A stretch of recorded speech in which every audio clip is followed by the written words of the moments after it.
Sah Mahmud kados pundi? Kapten Lasari. Dawuh katimbalan kula Bapak Saul Mahmud. Dina iki tak gawe dina kang sepi. Aku golek wektu aja nganti siji Baski ing Turki padha weruh lan ngerti nggonku padha nekakno Jenderal lan Kapten Lasari. Apa Ger? Sakare bakal tarembuk sambung lan kapribadenku. Kowe lan kowe Kapten Lasari. Menawi kados mekaten menika mewadi pertemuan rahasia. Bener. Iya. Pun Joko kemawon Bapak Saul Mahmud estunipun wonten wigatos menapa kersane kula gamblang leh kula nampa dawuhipun Bapak Saul Mahmud. Niku leres Bapak Saul Mahmud. Menapa ingkang dados aturipun Kapten Lasar? Selak ngantu-ngantu sak blebeting manah. Lajeng menapa ingkang dipun kersakaken Bapak Saul Mahmud?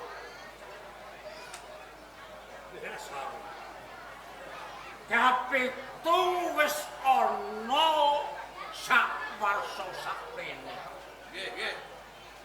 Nggonku duwe rancangan, Ger. Aku duwe gegayuhan sing luwih luhur. Duwe kadung luwih dhuwur. Jenderal lan kuwi kapten. Kau Yen dipitung labuh Darmamu kuwi tanpa pepindhan. Bebasan suwene kuwi nguncung nganti lho budak nganggo bumbak. Hah? Karepku niki. Aku kepengin dadi raja ing kerajaan. sampeyan iku pundi?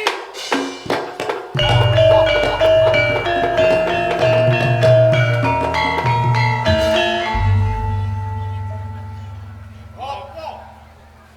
Iya. Gumun setahun jembleng sak rendeng. Atasipun panjenengan mini master. Nek wong Jawa kae ngarani sampean wakile ratu. Kepengin dadi ratu teng kerajaan Turki. Kamangka Sang Raja Abdul Aziz menika anggadhahi putra jeng Pangeran Saladin. Menawi Sang Raja Abdul Aziz sedo tartamtu Pangeran Saladin badhe kawisuda minangka raja teng kerajaan Turki. Napa badhe kelampahan panjangka panjenengan kejawi saking menika Bapak. Yen panjenengan anggadhahi gegayuhan kados ngaten, kedahipun dipun penggalih kanthi lebet. Napa to sebabipun? Jumuh ingkang dipun aturaken Kapten Lasar ing Turki kagungan putra Pangeran Saladin. Boten lawuh tasih wonten tiyang ingkang gegirisi, tiyang ingkang pinter, tiyang ingkang wasis, ahli politik. Boten wonten sanes Pangeran iku. Napa panjenengan badhe saged nyingkiraken tiyang-tiyang nika? Jenderal Muhammad Bey lan kuwi Kapten Lasar. Kawuh kula Bapak. kowe aja nganti padha cilik ati. Mestine kowe ngerti sapa Monster Salmamut. Kuwi sugih akal, pabrik pikiran, sponsor politik. Aku ngerti. Kekuatan yang Turki utamanya Raja Abdulaziz, Yusuf, Saladin. Kabeh iki kudu nganggo cara, kudu nganggo akal, murid kaya iki aja nganti urung. Apa? Menawi apa menika dawuh saged mejahi tiang-tiang Turki Sang Raja Abdulaziz. Iya. Menawi kelampon Sang Raja Abdulaziz pecah panjenengan dados raja. Lajeng unduranipun Kakang Jenderal Muhammad lan kula. Nah, niku.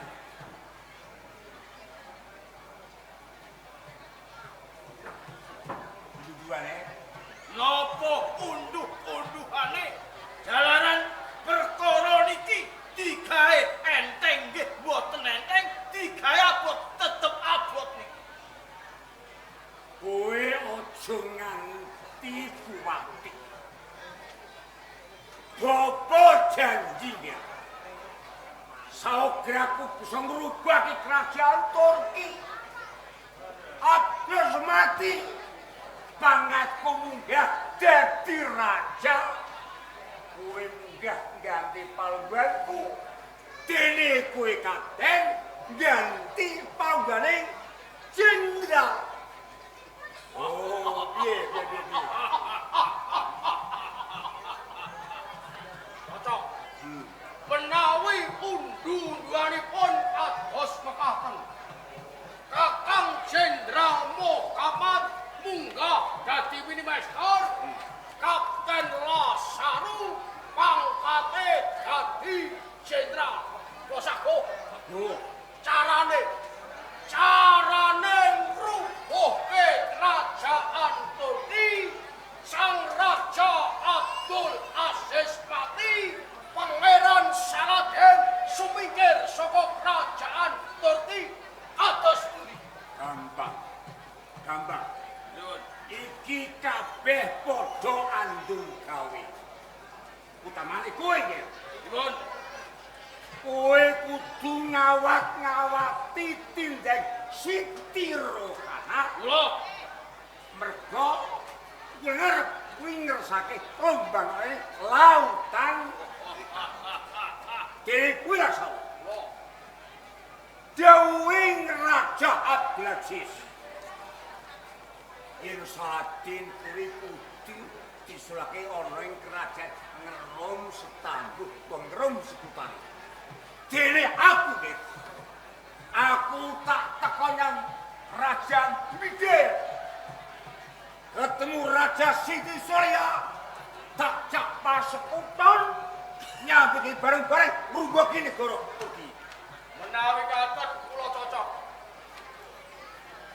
Saderengipun Kakang Jenderal Muhammad lan kula ngayahi jejiban piyambak kula kepen mesthekake menawi panjenengan pinanggih kae Sang Raja Midil nggih menapa mboten kula kepengin nderek ngertos kados pundi Sang Raja Midil. Kapten Lasar kula nggih pengin mbuktekaken nggih lan mbotenipun panjenengan saged sapa kuno kalian Siti Soya Ratu ing Midil. Lanjutake. Nggih.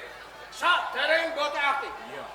Pasekuton Winchester Jenderal Muhammad Kapten Lasaru kedah wonten buktinipun. Kersanipun boten nyelaki janji. Bener. Kedadean iki aja nganti mrutut. aja nganti padha ngondati pecuk ing janji. Aku bakal naiki janji-janji kanthi tapak asta. Mergo apa ki? Mergo iki wati. Yen nganti kuwi padha kucing. Kowe nganti padha liru. Kabeh kowe kudu nyangga kebayane. Sago. Iki tapasmo. Mamut. Mati. Asaru. Tansih ya.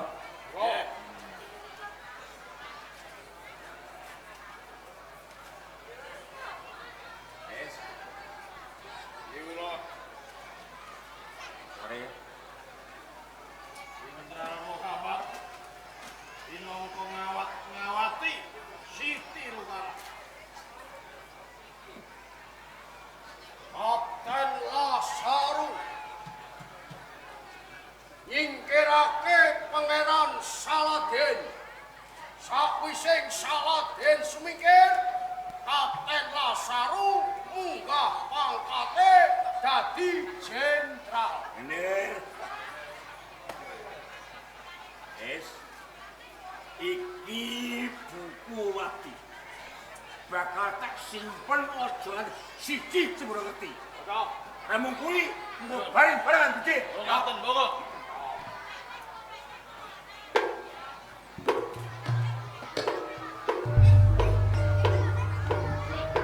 Ya derek aku.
Topeng Mas! Topeng Mas! Topeng!